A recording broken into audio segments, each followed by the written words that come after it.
What did you say when Biden called you and said he wasn't running? Well, I immediately thought of him first. No, you didn't. You know, I mean, fracking. Dana Bash had her dead to rights. It's like, you said this. I have the quote. I'm reading it to you. You said there should be a ban on fracking. Why can't they just go, yeah, you know what? I got it wrong. I was talking to the wrong people. You know, she's had this ridiculously high turnover. Bill Maher just ripped into CNN for shamelessly boosting Kamala Harris while relentlessly bashing Donald Trump. And you can bet the left isn't going to like this. The outspoken comedian blasted the network for its blatant bias and obsession with spinning every headline to favor Democrats, arguing that this very approach is what helped sink Harris in the first place. Maher's takedown of CNN isn't just biting, it's one of his most explosive critiques in years. Buckle up, because this one's going to leave a mark. It does look like tokenism. It's kind of like the same as The View. I don't think that you can say that CNN is anything but fair. Everyone who was speaking last night, it's not like they were all Democrats. I mean, Dana Bash, Jake Tapper, Abby Phillip. They come across giving that way. Analysis. They come across that way. In a moment like that, it was like 5-1. Remember when CNN practically swooned every time Kamala managed to string together a halfway coherent sentence? A bland "we must do better" suddenly became a groundbreaking policy vision, dissected from 10 different angles as if she'd just solved world hunger. The network rolled out experts, academics, and endless talking heads to convince us Kamala was some kind of political mastermind, the woman with all the answers. Spoiler alert, she wasn't. And here's where Maher does the unthinkable. He calls CNN out for their shameless cheerleading. He sees it exactly for what it was: desperate, dishonest, and downright embarrassing. CNN wasn't informing the public. They were running PR.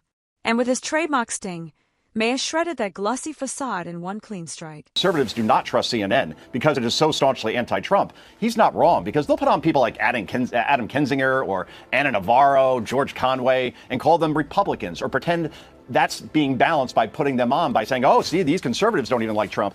Only Scott Jennings over there can be called a conservative. And Maher is right. It's almost always 5-1 on shows they portray as news programs. Caitlin Collins, in her best nothing to see here tone, tried to defend CNN by insisting the network does cover Republican conventions and occasionally features GOP guests on its political shows.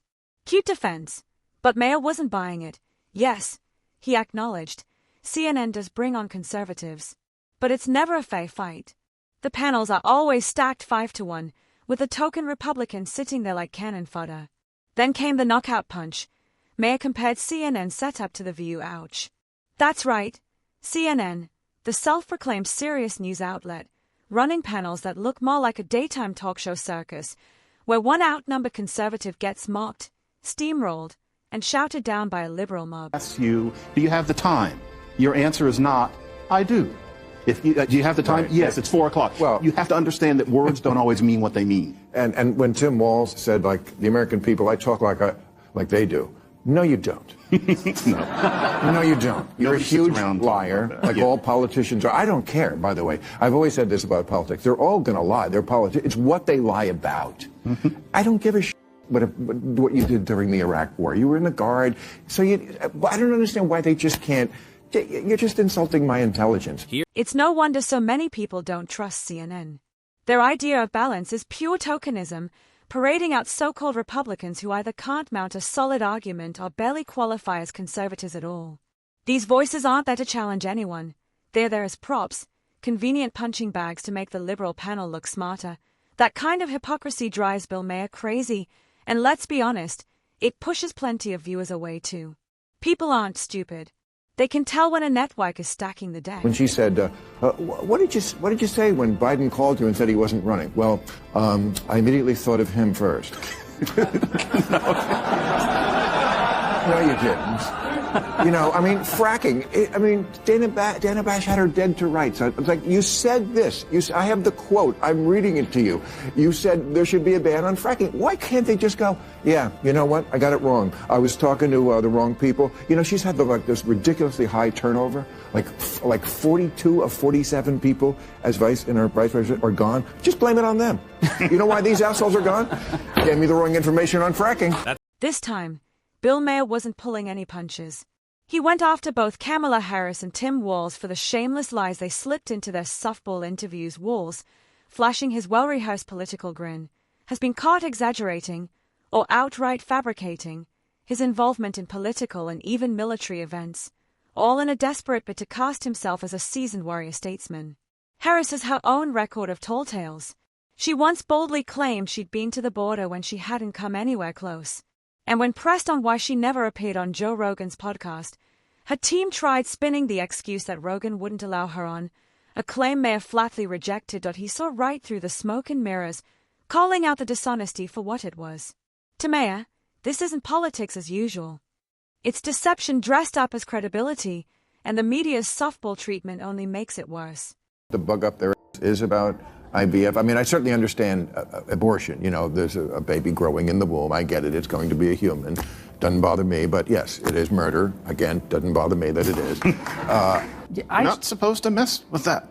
That's what many people think. You're supposed to let. Oh, I see. Great man upstairs. Oh, yeah, it goes back to that It goes back to that stem cell debate that George Bush had. Yes. Remember? It goes like the Terry Shive. It's just like life, laugh. We support laugh. That's classic Kamala Harris. Dodge the question, shift the blame, and pray no one notices. It's practically her political trademark. Take fracking, for example. She flat out lied about her past positions, conveniently rewriting history the moment it became politically inconvenient.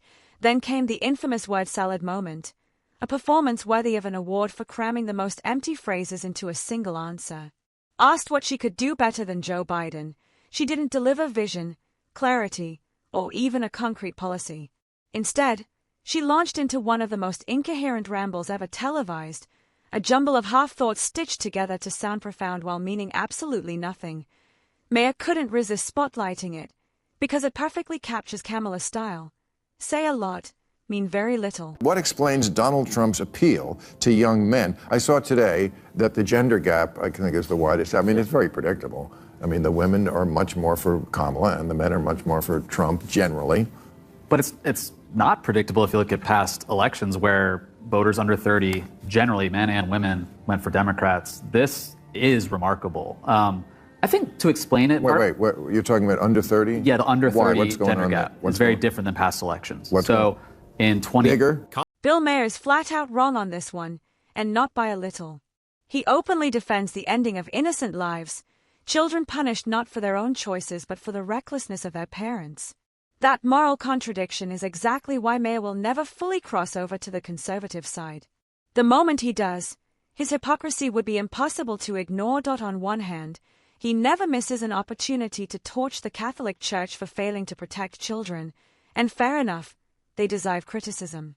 But with the other, he casually dismisses the destruction of unborn lives, as if those children don't count. 2020, young men and young women voted for Joe Biden at roughly the same rate.